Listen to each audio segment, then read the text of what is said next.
We want to turn now to COVID-19 eviction moratoriums because California's eviction ban expires tomorrow, and it clears the way for landlords to evict tenants who have not been paying their rent. So for more on this, we want to bring in Ora Prochovnick, Eviction Defense Collaborative Director of Litigation and Policy, along with Yahoo Finance reporter Danny Romero. And Ora, it's great to have you. It's been a month since the Supreme Court blocked the extension of the federal eviction moratorium, and we haven't necessarily seen the wave of evictions that we were bracing ourselves to see. Is this going to change things?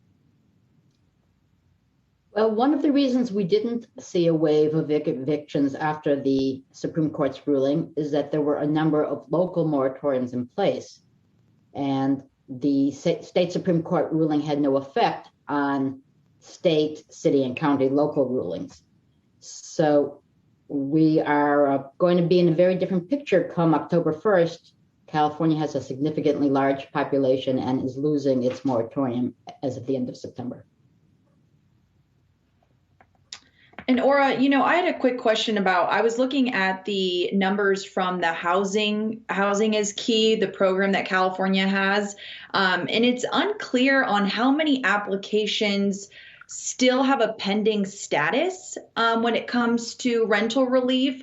So what continues to be a struggle as people are applying for this relief?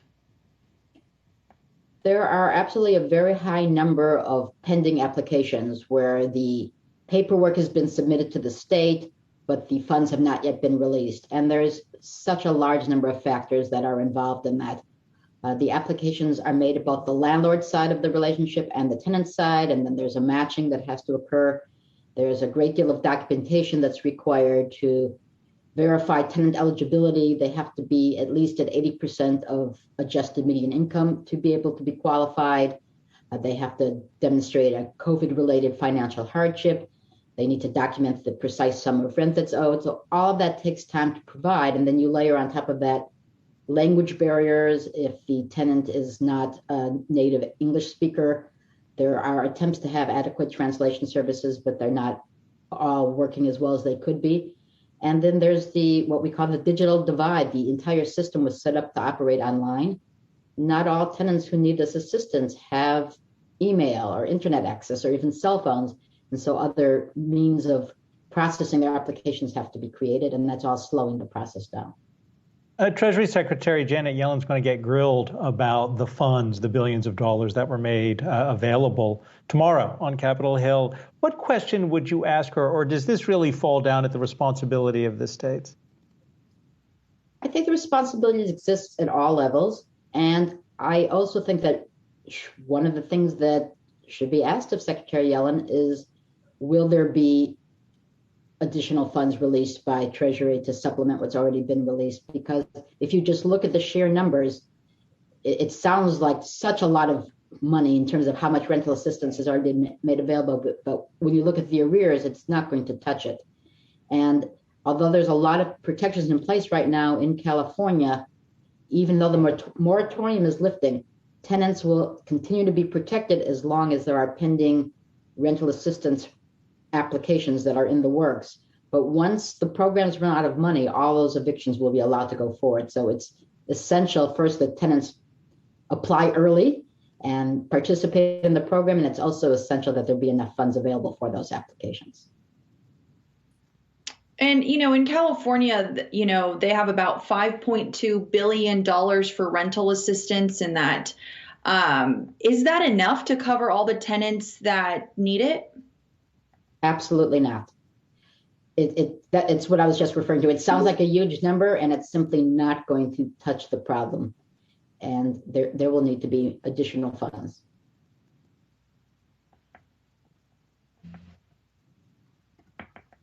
Or I guess the biggest question now is facing so many, when we talk about the fact that we haven't seen the number of evictions that we were bracing ourselves for, a lot of that has to do with, like you said, because of the local laws that were put in place. I guess, to what extent or when should we then brace ourselves to see that wave? Is it going to be when these states, when the eviction moratoriums that the states have implemented, when they do begin to expire? So I know New York's isn't for another couple of months.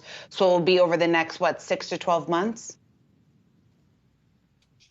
Yes, we will be seeing it over the next window of time, California anticipates what everybody's been referring to as a tsunami, or we're all going over a cliff on October 1st. I don't think that's actually what's going to happen. I think it will start as a slower trickle, and then it will proceed quicker and quicker. One of the reasons that it will not start with this massive tsunami is because of the protections I've been referencing. So the statewide moratorium came through a bill known as AB 832, and built into that legislation were further protections that stay in place through March of 2022. And under that continued transitory period, the court process to evict, the unlawful detainer action, will have several stages at which basically there's a check to prevent it from going forward unless there's evidence provided of every effort being made to utilize the rental assistance programs. So at the front end, the landlord will not even be able to obtain their summons, which is the process for bringing the tenant into the jurisdiction of the court. Those summons will not issue unless the landlord satisfactorily demonstrates to the court that they've applied for statewide rental assistance and been denied. Those denials can only be for one of three reasons. The tenant was not eligible because they're not under 80% of AMI. For a single person, that's income of about $100,000.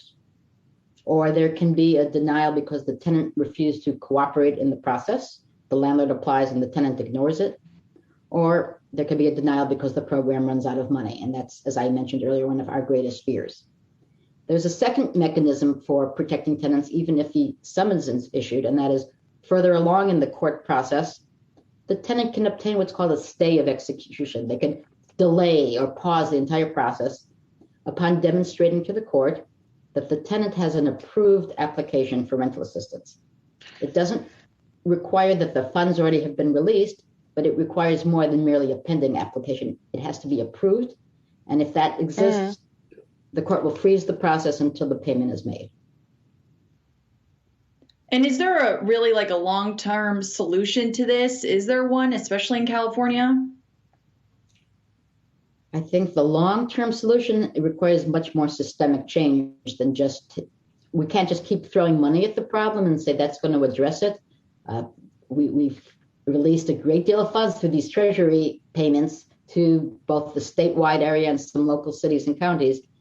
And that's not enough to go at the severe problem of the disparity in who's able to pay rent and who's not, and the lack of affordable housing. And those deep-rooted problems need to be addressed. Ora Prochovnick, thanks so much for taking the time to join us. Eviction Defense Collaborative Director of Litigation and Policy, and our thanks to Danny Romero as well.